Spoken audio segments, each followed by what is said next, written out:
இப்போ பாதி அந்த அந்த பாடல் அந்த மாதிரி பாடல்களை பார்த்து தான் இப்போ பாடல்களே பாடி இருக்கிறாரோ அப்படின்னு தோணுச்சு. நீங்கள் அந்த மெட்டை ஏற்ற இறக்கமாக பாடினீங்கல்ல. நான் தொடர்ந்து இப்போ தமிழண்டா இயக்கத்தில் நாங்கள் தொடர்ந்து தமிழ் சார்ந்த விஷயங்கள் ஹிப்ஹாப்னாலும் ஹிப்ஹாப் தமிழானாங்க. ஸோ அதனால் அங்கே பார்த்தீங்கன்னா பாரதியார் அவரே ஒரு பெரிய ரேப்பர் தான்.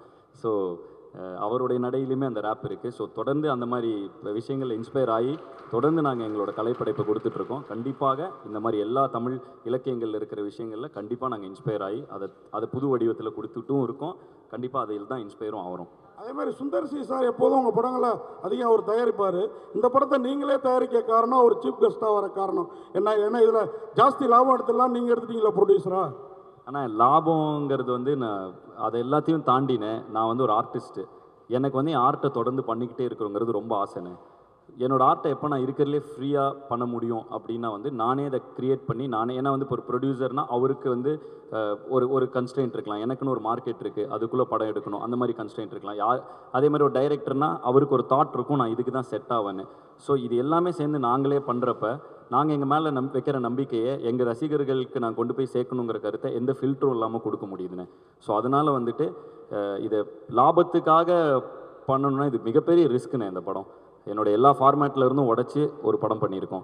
ஸோ அதனால் அப்படி பார்த்தா அதுக்கான இது இல்லைண்ணே. நாங்கள் வந்து அதான் இருக்கிற எல்லா ரிசோர்ஸஸையும் போட்டு ஒரு படத்தை எடுத்துட்டோன்னே. இதிலேருந்து வந்தால் அடுத்து திரும்பவும் படம் எடுப்போனே, அந்த மாதிரி இதில் தான் இருக்கோம். ஏன்னா நாங்கள் வந்து உங்கள் எல்லாருக்கும் தெரிஞ்சது தான், நீங்கள் எங்களை இங்கேருந்து பார்த்துட்ருக்கீங்க எல்லோரும். ஸோ கொஞ்சம் கொஞ்சமாக படிப்படியாக தான் வளர்ந்துட்டுருக்கோம்.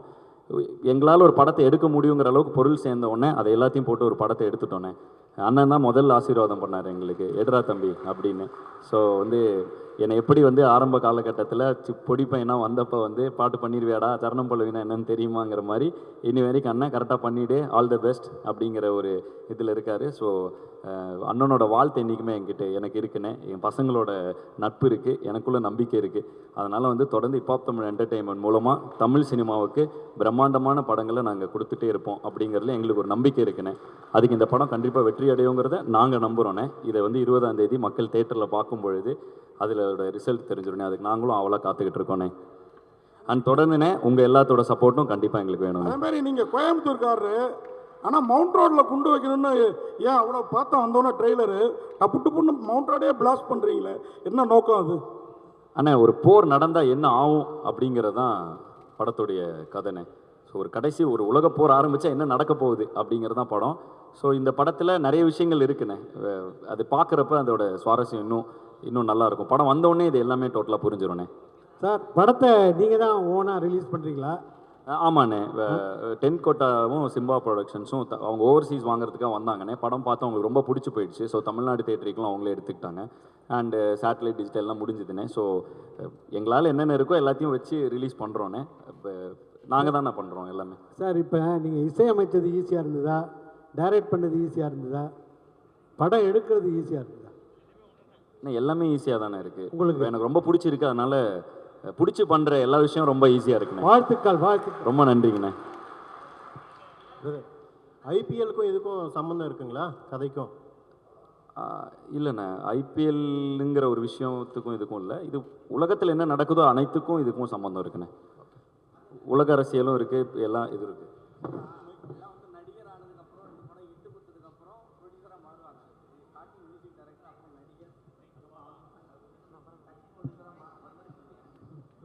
வந்து உலக போர்னு வச்சுருக்கீங்க, எல்லாத்தையும் கடந்துட்டீங்க, அடுத்தது என்ன அரசியலுக்கு வர போகிறீங்களா? இல்லைண்ணே, நான் ஒரு கலைஞன். நான் வந்து ஏன் வந்து இப்போ படம் ப்ரொடியூஸ் பண்ணுறேன்னா அதுக்கான பதில் தான் சொன்னேன். என்னோடய கலையை வந்து மக்கள்கிட்ட கொண்டு போய் சேர்க்கறதுக்கு எவ்வளோ முடியுமோ, எவ்வளோ ஃபில்டர்ஸ் கம்மியாக முடியுமோ, நான் நினச்சதை என்னால் கொண்டு போய் சேர்க்க முடிய இந்த நிறுவனம் எனக்கு உதவியாக இருக்குண்ணே. அது போக இந்த நிறுவனம் மூலமாக கிட்டத்தட்ட நாங்கள் இன்றைக்கி வந்து ஒரு 2 பேர் வந்தோண்ணே. 2 பேர் ஆரம்பித்தோம். இன்றைக்கி கிட்டத்தட்ட 110 பேர் பக்கத்தில் நாங்கள் வேலை பார்த்துட்ருக்கோண்ணே. ஸோ அதனால் இது எனக்கு இன்னும் சந்தோஷமாக இருக்குது. ஏன்னா என் பசங்க அன்றைக்கெலாம் என் கூட இருந்த பசங்க, நாங்கள் இண்டிபெண்டன்ட் மியூசிஷியனாக இருந்தப்போ நிறைய பேர் வந்து அதுக்கான வாய்ப்பு இல்லாமல் அங்கே சஸ்டெயின் பண்ண முடியாமல், இன்ஃபேக்ட் நாங்களே அண்ணனை பார்க்கலன்னா எப்படி சஸ்டெயின் பண்ணியிருப்போம் தெரில. நாங்கள் இண்டிபெண்டன்ட் ஆர்டிஸ்ட்டாக இருக்கிறதுக்கு இன்றைக்கி மார்க்கெட் இருக்குது, அன்றைக்கி அப்படி எதுவுமே கிடையாது.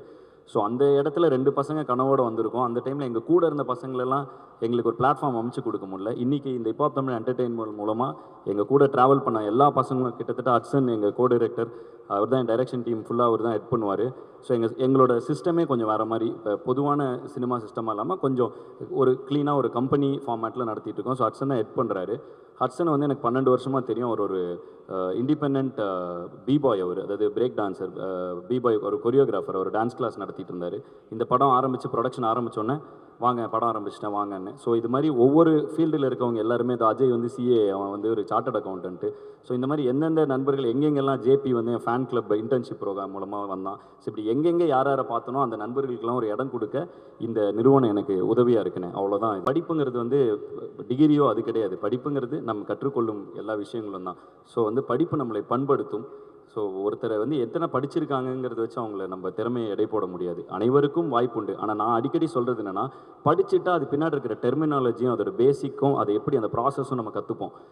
ஸோ அப்படி கற்றுக்கும் பொழுது நம்மளுக்கு வந்து எந்த இடத்துலையுமே கை கட்டியோ தலை குனிந்தோ அவுட் ஆஃப் த வே போய் எதுவும் பண்ண தேவையில்லை. தலை நிமிர்ந்து இருக்கலாம். இப்போ எனக்கு இது தோத்துச்சுன்னா நான் காலேஜில் போய் ப்ரொஃபஸராக, எனக்கு இந்த சினிமா கெரியரே இப்போ எனக்கு இது சரி இதெல்லாம் நான் காலேஜில் ப்ரொஃபஸராக போவேன். எனக்கு எந்த ஒரு இதுவும் இல்லை. என்கிட்ட என் படிப்பு இருக்குது. அது எனக்கு என்றைக்குமே நம்பிக்கை கொடுக்கும். நான் தலை நிமிர்ந்தே இருப்பேங்கிற தன்னம்பிக்கை என் படிப்பு எனக்கு கொடுக்குது. அதனால் எல்லாரும் படிங்கன்னு என்னோடய ரசிகர்களுக்கு தொடர்ந்து அதை நான் சொல்லிகிட்டு இருக்கேன். அவ்வளோதான் அதில் விஷயம். டெக்னாலஜி வளர வளர அழிவு கண்டிப்பாக இருக்குன்னு நீங்கள் நினைக்கிறீங்களா? இருக்கலாம். இந்த படத்துலையும் அது மாதிரி ஒரு விஷயம் இருக்குது. டெக்னாலஜி 2 வகையாக யூஸ் பண்ணலாம். அது ஒரு தீக்குச்சி தான். பத்துச்சுன்னா தீக்குச்சி வச்சு வெளிச்சமும் கொடுக்கலாம், ஊரையும் அழிக்கலாம். ஸோ டெக்னாலஜி நம்ம எப்படி யூஸ் பண்ண போகிறோங்கிறத வச்சு தான் அதுக்கான பதில் இருக்குது. ஸோ நான் வந்து அதுக்கான அப்படி அழிஞ்சிடக்கூடாதுன்னு நினைக்கிறேன். அது இருக்கா இல்லையான்னு நீங்களும் தான் சொல்லணும். இல்லை, 3ஆம் உலகப்போர் வந்து வாட்டரில் வரும்னு சொல்லியிருக்காங்க. 3ஆம் உலகப்போர் வாட்டரில் தான் வரும்னு சொல்லியிருக்காங்க.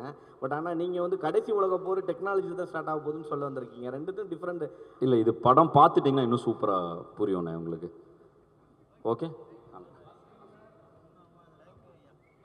Last question. ஓகே, கான்செப்ட் கூட இப்போது 2-3 நாள் முன்னாடி நடந்தது. அதில் கூட ஏதோ பசங்க சண்டே ஆகிடுச்சிங்க. இது வரைக்கும் உங்கள் கான்செப்டில் அந்த மாதிரி நடக்கவே இல்லை. ஆனால் இது வரைக்கும் கான்செப்டே நடக்கவே இல்லை. கோயம்புத்தூரில் 2-3 நாள் முன்னாடி நடந்தது உங்களுது. அப்போ அங்கே வந்து காலேஜ் பசங்க அடிச்சுக்கிட்டாங்க. அது ஒரு 200 பேர் இருக்கு, ஒரு 20,000 பேர் இருக்கிற இடத்துல 25,000 பேர் வந்தாங்கண்ணே அந்த கான்செர்ட்டுக்கு. அதில் டான்ஸ் ஆடுறப்ப ஒருத்தருக்கு ஒருத்தர் இடிச்சிக்க, ஏன்னு ஒரு ஒரு ஒரு திருவிழாவில் நடக்கிற மாதிரி என்ன இடிச்சிட்ட அப்படின்னு இது பண்ண, உடனே சண்டை போட்ட அந்த 10 பேரை உடனே வெளில அனுப்பிச்சாச்சு. அது அங்கே நடந்த மீதி 19,000 பேருக்கும் தெரியாது அப்படி ஒரு விஷயம் நடந்ததுன்னு. பட் அதை வந்து நீங்கள் இப்போ இதில் போடுறதுக்கப்புறம் தான் எனக்கே அப்படி ஒரு விஷயம் நடந்தது தெரியும். ஸோ அந்த மாதிரி தான். அதுக்கப்புறம் நான் கேட்டேன் என்ன ஆச்சுன்னு. ஒரு 10 பசங்க அடிச்சுக்கிட்டு இருந்தாங்க. அப்படியே அவங்கள எனர்ஜியில் என்ஜாய் பண்ணுறப்போ ஒன்று நடக்கும்ல. ஸோ அப்படி அவங்க 10 பேரை வெளியில் அனுப்பிட்டோம் அப்படின்னாங்க. ஸோ அவ்வளோதான் அதோட விஷயம். அதில் ஒரு எதுவுமே பெரிய எதுவுமே அப்படி ஒரு பயப்பட வேண்டிய விஷயம் எதுவுமே இல்லை. தொடர்ந்து உங்களுடைய ஆல்பம் சாங் தான் எல்லாமே எதிர்பார்க்குறது. இப்போ நீங்கள் ப்ரொடக்ஷனில் வேறு இறங்கிட்டீங்க. ஆல்பம் சாங் கான்செப்ட் வருமா, இல்லை இதோட க்ளோஸ் பண்ணிடுவீங்களா? அண்டர் கிரவுண்ட் ட்ரைப்னு ஆரம்பித்து அடுத்த தலைமுறை இளைஞர்களுக்கு நிறைய பேருக்கு ஏதோ எஃப்ஜேலாம் அண்டர் கிரவுண்ட் ட்ரைபில் பெர்ஃபார்ம் பண்ணியிருக்கான். ஸோ அவன் இன்றைக்கி திரைப்படங்கள் வந்துருக்கான். நிறைய இளைஞர்களுக்கு பிளாட்ஃபார்ம் அமைச்சு கொடுத்துட்டோம். ஸோ நாங்கள் இதெல்லாம் பண்ணிகிட்டு இருக்கப்போ அந்த இடத்துல எங்களுடைய ஆர்டிஸ்ட் நிறைய பேர் வருவாங்கண்ணே. இப்போ நான் ஒன்று பண்ணணும்னு நினைக்கிறேன். அப்போ எனக்குன்னு ஒரு மார்க்கெட் இருக்கும்லண்ணே. ப்ரொடியூசர் அந்த மார்க்கெட்டுக்கு தானே போடணும். ஏன்னா அதுதான் ஒரு வியாபாரத்தில் சரியான முயற்சி. அப்போ நம்ம ஒரு அதை தாண்டி ஒரு இல்லைன்னா அவங்க நம்ம அப்பாவாக இருக்கணும், அண்ணனாக இருக்கணும், சொந்தக்காரங்களாக இருந்தால் அதை தாண்டி அந்த லாபத்தை தாண்டி அவங்க நம்ம மேலே நம்பிக்கையை வச்சு ஒன்று பண்ணலாம். அப்படி யாருமே நமக்கு சொந்தக்காரங்க இல்லைன்னா நம்மளே தான் அதை பண்ணிக்க முடியும். ஸோ அப்படி அந்த மார்க்கெட் கேப்பை தாண்டி இவ்வளோ பெரிய ஒரு படம் எடுக்கும் பொழுது நானே தான் என் மேலே நம்பிக்கை வச்சுக்க முடியும். என் பசங்க மேலே நம்பிக்கை வைப்பாங்க. ஸோ எனக்கு பிடிச்ச கண்டென்ட்டை நான் கொண்டு வரணும்னா அதை நானே ப்ரொடியூஸ் பண்ணிக்கிறேன். அவ்வளோதான். ஸோ அப்படி தான் இதை சொல்கிறேன். இதில் குறுக்கீடெல்லாம் இல்லைண்ணே. குறுக்கீடெலாம் இருக்காது. குறுக்கீடு இருந்தாலும் அதில் இது இருக்காது, லாஜிக் இல்லைல்ல. எப்படி குறுக்கிட முடியும்? யாரும் அப்படி குறுக்கிட மாட்டாங்க. ஒன்றும் இல்லை. 2005 நான் ஸ்கூல் படிக்கிறப்ப என்னுடைய முதல் மிக்ஸ் டேப் வந்துச்சு. ஸோ அங்கேருந்து ட்ராவல் ஆக ஆரம்பித்தோம் நானும் ஜீவாவும். ஸோ நான் ஸ்கூல் படிக்கிறப்பே ஆரம்பிச்சிட்டேனே. எனக்கு மேடைகளும் வாய்ப்பும் இல்லை. ஏன்னா எனக்கு யாரையும் தெரில. நான் சென்னைக்கு வரதுக்கே, அங்கேருந்து நான் காலேஜ் முடிச்சு எனக்கு காசு சேர்க்கறதுக்கே டைம் ஆகிடுச்சு. அதுக்கப்புறம் தான் என்னால் சென்னையே கிளம்பி வர முடிஞ்சுது. ஸோ சென்னை வந்து ஒரு 4 வருஷம் கஷ்டப்பட்டக்கப்புறம் தான் எனக்கு லக்கிலி இப்போ அண்ணனை மீட் பண்ணுற வாய்ப்பு கிடச்சி. சுந்தரண்ணை வந்து எனக்கு ஒரு இசையமைப்பாளர் ஒரு வாய்ப்பு தராரு. நாங்கள் 2005லேருந்தே பாட்டு போட்டுட்ருக்கோம். எங்களுக்கான அதாவது நான் சுந்தரண்ணாவோட முதல் படம் சைன் பண்ணுறப்பவே எனக்குன்னு ஒரு அண்ணனே சொல்லுவார், இப்போ ஆம்பளை லான்ச்சில் அவ்வளோ ஃபேன்ஸ் வந்திருந்தாங்க. ஏன்னா அது இண்டிபெண்டன்ட் மியூசிக் மூலமாக சேர்த்த ஃபேன்ஸ். எனக்கு வந்து கனெக்ஷன்ஸ் இல்லாதனால எனக்கு மேலே வர்றதுக்கு அதாவது அந்த பிளாட்ஃபார்ம் எனக்கு கிடைக்கிறதுக்கு டைம் ஆகிடுச்சு. ஸோ அதுக்கு முன்னாடி இருந்தே நான் பண்ணிட்டுருக்கேன். இப்போ நான் இந்த வேறு யாருக்கும் அது நடக்கக்கூடாதுங்கிறது தான் இந்த இத்தனை தமிழண்டா movement, underground tribe, hip hop Tamil என்டர்டைன்மெண்ட்னு ஒன்று பண்ணிக்கிட்டே இருக்கும். எனக்கு தெரிஞ்ச பசங்களுக்கு அது நடக்கக்கூடாதுன்னு அவ்வளோதான். அதில் நிறைய பேர் கூட ட்ராவல் ஆகிருக்காங்க. இப்போ நான் வந்து ஃபஸ்ட்டு இண்டிபெண்டன்ட் ஆர்டிஸ்ட்டாக ஃபஸ்ட் இயர் காலேஜ் படிக்கிறப்ப அவர் எனக்கு பேக்ரப் டான்ஸராக இருந்தார். ஸோ அவர் வந்து அவங்க எங்கள் பின்னாடி டான்ஸ் பண்ணுவாங்க. ஸோ அந்த மாதிரி நிறைய பேர் கூட இவ்வளோ வருஷம் ட்ராவல் ஆகிட்டோம். ஸோ அந்த இதனால அவ்வளோ வருஷமாக தெரியுது.